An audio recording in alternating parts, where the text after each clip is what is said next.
Circuit में capacitor के रहने और नहीं रहने से इलेक्ट्रिक करंट की वैल्यू उस पर कोई फर्क पड़ नहीं रहा है, तो जो बल्ब जैसा था वो वैसा ही रहेगा।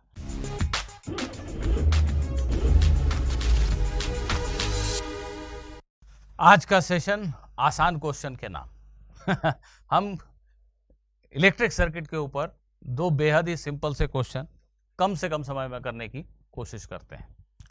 ये दोनों ही क्वेश्चन मेरी बुक से उठाए गए हैं, लेवल 1 के क्वेश्चन है शायद। ये एक इलेक्ट्रिक सर्किट दिखाया गया है जिसमें B1, B2 और B3 तीन आइडेंटिकल बल्ब्स हैं। ये C एक कैपेसिटर है, ये एक DC सेल है। In the circuit shown in figure B1, B2, B3 are identical bulbs and C is a parallel plate capacitor. Which bulb is brightest? इस सर्किट में सबसे ज्यादा रोशनी कौन सा बल्ब दे रहा होगा? ये पहला क्वेश्चन है। फिर क्वेश्चन कहता है if the separation between the plates of the capacitor is increase to double its value, अगर कैपेसिटर प्लेट के बीच के गैप को डबल कर दिया गया, how does the brightness of each of the bulb change? ये तीनों बल्ब में कौन ज्यादा ब्राइट हो जाएगा पहले की तुलना में, कौन डिम हो जाएगा, किसकी ब्राइटनेस नहीं बदलेगी, ये सभी चीजें आपको बतानी है। यहाँ पे मैं आपको ये बता दूं कि शायद IIT JEE में, मतलब JEE एडवांस के पहले ऐसा एक क्वेश्चन पूछा जा चुका है जिसमें कैपेसिटर नहीं था, तो मैंने एक कैपेसिटर इंक्लूड कर दिया है to make it little bit more confusing and interesting. तो आप सभी लोग इस क्वेश्चन को जरूर ट्राई कीजिए। मैं हट जाता हूँ स्क्रीन के आगे से, आप पूरी तरह से इसको कैप्चर कर लीजिए और आंसर देने की भरपूर कोशिश कीजिए। देखो बच्चों, ये एक DC सर्किट है और स्टेडी स्टेट में कुछ मेंशन नहीं है, तो जैसा आप क्वेश्चन की बनावट है, अक्सर ऐसे क्वेश्चन पूछते हैं, हमें खुद से समझना पड़ता है कि हाँ ये सर्किट काफ़ी समय से ऑन है, तो कैपेसिटर पे जो भी चार्ज बार जाना था वो आ चुका है। अब यहाँ पे चार्ज में कोई फ्लक्चुएशन नहीं, कोई बदलाव नहीं हो रहा है, तो इस पाथ में कोई करंट नहीं है।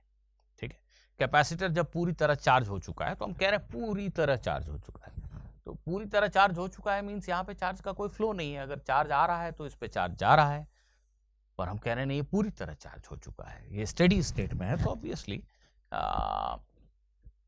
हम एक्सपेक्ट नहीं करते कि यहाँ पे कोई चार्ज का मूवमेंट हो रहा है।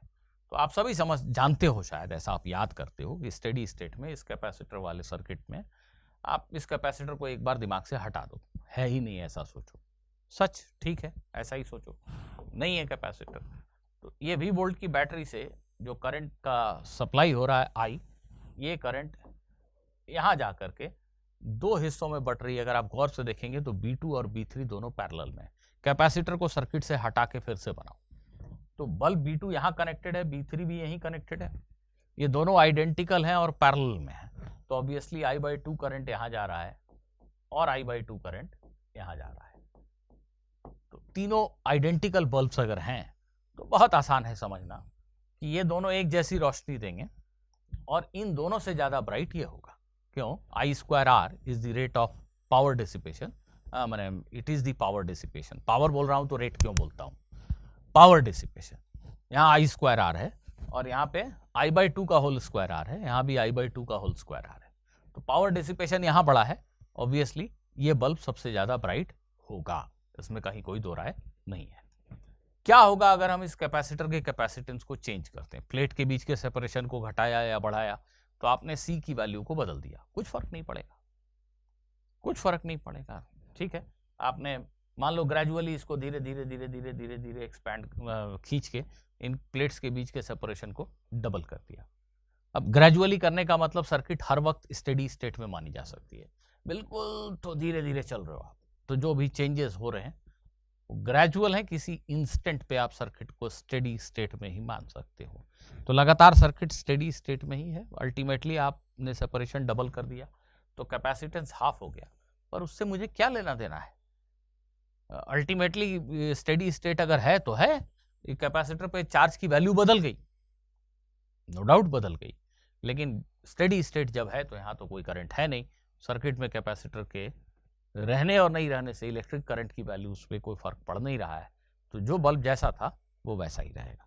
इतना ही सिंपल सा क्वेश्चन था, लेकिन ये विदाउट कैपेसिटर ये क्वेश्चन JEE एडवांस में ऐसा कुछ पूछा हुआ है पहले से, इसलिए इसको थोड़ा चेंज करके मैंने आपसे यहाँ पे पूछ लिया। ये रहा आज का हमारा दूसरा सवाल। A tungsten filament bulb is connected to a variable voltage supply. ये एक फिलामेंट बल्ब इनकैंडेसेंट बल्ब का फिलामेंट है and it is connected to a voltage supply.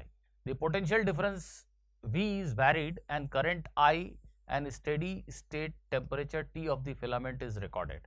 Okay, ये वोल्टेज को हम बदल रहे हैं, इस आमीटर की मदद से हम इस करंट को रिकॉर्ड कर रहे हैं, रीडिंग ले रहे हैं, वोल्टेज बदल रहे हैं, करंट रिकॉर्ड कर रहे हैं, और ये वोल्ट मीटर से हम वोल्टेज भी मेजर कर रहे हैं। इस वोल्टेज को मान लो बढ़ा रहे हैं, करंट बदल रहा है, उसको रिकॉर्ड कर रहे हैं, इस पोटेंशियल डिफरेंस को भी मेजर करते जा रहे हैं। तो I और V को हम रिकॉर्ड करते जा रहे हैं।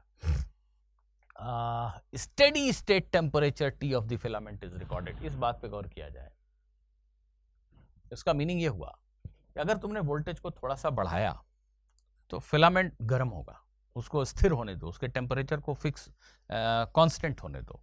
टेम्परेचर टाइम के साथ जब बदलना बंद कर दे, उस टेम्परेचर को रिकॉर्ड करो, V को रिकॉर्ड करो, I को रिकॉर्ड करो। नेक्स्ट स्टेप, फिर से V को बढ़ा दो, फिर थोड़ी देर रुक जाओ, टेम्परेचर कांस्टेंट हो गया, अब नहीं बदल रहा है, अब टेम्परेचर को रिकॉर्ड करो, अब V को रिकॉर्ड करो, I को रिकॉर्ड करो। तो टेम्परेचर, V और I, ये तीनों आप रिकॉर्ड करते जाओगे स्टेप्स में। और find the slope of the graph if the graph is plotted for log of Vi। ये ऐसा ग्राफ बनाने को बोल रहा है आपसे, y एक्सिस पे logarithm of V into I को प्लॉट कीजिए और x एक्सिस पे लॉगरिथम ऑफ टेम्परेचर को प्लॉट कीजिए। बताइए कि इस ग्राफ का स्लोप क्या होगा। Assume that the temperature of filament is T, which is much greater than the surrounding atmospheric temperature. Surrounding atmosphere के टेम्परेचर से आपके फिलामेंट का टेम्परेचर काफ़ी बड़ा है, ऐसा मान के log of Vi versus log of T का ग्राफ बनाइए। मैं स्क्रीन से हट चुका हूँ, आप क्वेश्चन को अच्छे से कैप्चर कर लीजिए और खुद से सॉल्व करने की कोशिश कीजिए। ये बेसिकली एकदम सिंपल सा ऑब्जेक्टिव क्वेश्चन है, अगर आप समझे बात को। ये जो फिलामेंट है, जैसे वायर ही है फिलामेंट, ये फिलामेंट है मान लो, सपोज इसका सरफेस एरिया A है, इसका टेम्परेचर T है। Because of radiation it is losing heat. किस रेट से हीट लूज कर रहा है? Power which is being thrown out in form of radiation or the rate of heat loss। आप सभी जानते हो emissivity, surface area, sigma T raise to the power 4 minus T not raise to the power 4। इतने joule पर second ये energy lose कर रहा है बिकॉज ऑफ रेडिएशन। अगर इसका सरफेस एरिया A है, इमिसिविटी E है, ब्लैक बॉडी नहीं है मान लो, स्टीफेंस कांस्टेंट सिग्मा है, इसका खुद का टेम्परेचर T है, सराउंडिंग का टेम्परेचर T नॉट है, तो नेट हीट लॉस जो कर रहा है पर यूनिट टाइम वो इतना कर रहा है। अब क्वेश्चन कह रहा है कि T नॉट बेहद छोटा है T के सामने, तो इसको यार छोड़ देते हैं, T नॉट को नजरअंदाज कर देते हैं। तो ये जो फिलामेंट है हमारा, वो इस रेट से हीट लूज कर रहा है अगर उसका टेम्परेचर T है। गौर किया जाए, और आप सभी समझते हो कि जिस समय ये V है और करंट I है, तो जो यहां इलेक्ट्रिक पावर डिसिपेट हो रहा है, पर सेकंड इतने जूल हीट इवॉल्व हो रहा है, बन रहा है, पर सेकंड इतने जूल हीट बन रहा है, और पर सेकंड इतने जूल हीट रेडिएशन की वजह से ये फिलामेंट एमिट कर रहा है।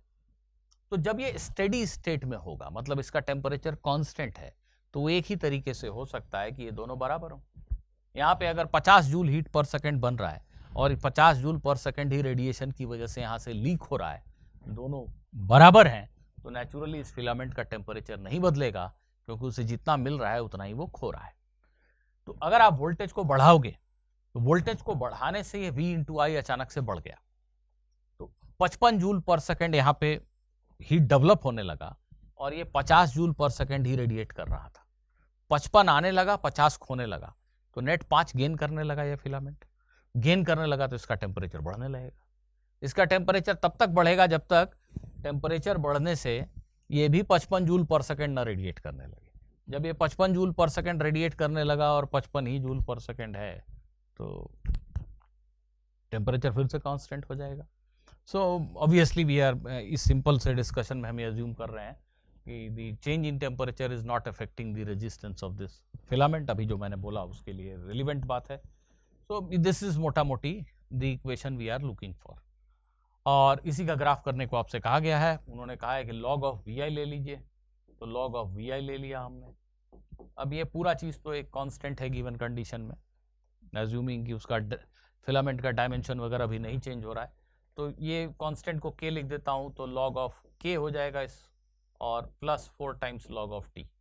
तो यहाँ पे log vi मतलब y एक्सिस पे ये चीज़ है और x एक्सिस पे log t है, तो this is equal to y is equal to mx plus c।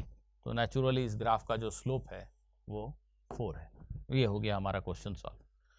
तो इसमें शायद आपके मन में कुछ और बातें चल रही हों, तो उन अजम्पशंस को आप जोड़ दीजिए, कमेंट सेक्शन में लिख दीजिएगा, और क्या अजम्पशन लेने से ये क्वेश्चन और बेटर हो जाएगा, जिससे बाकी लोगों को समझने में मदद मिल जाएगी। अगर आपके दिमाग में कुछ चल रहा है ऐसा, तो कमेंट जरूर कीजिए। मिलते हैं अगले वीडियो में कुछ और क्वेश्चन के साथ। Good bye.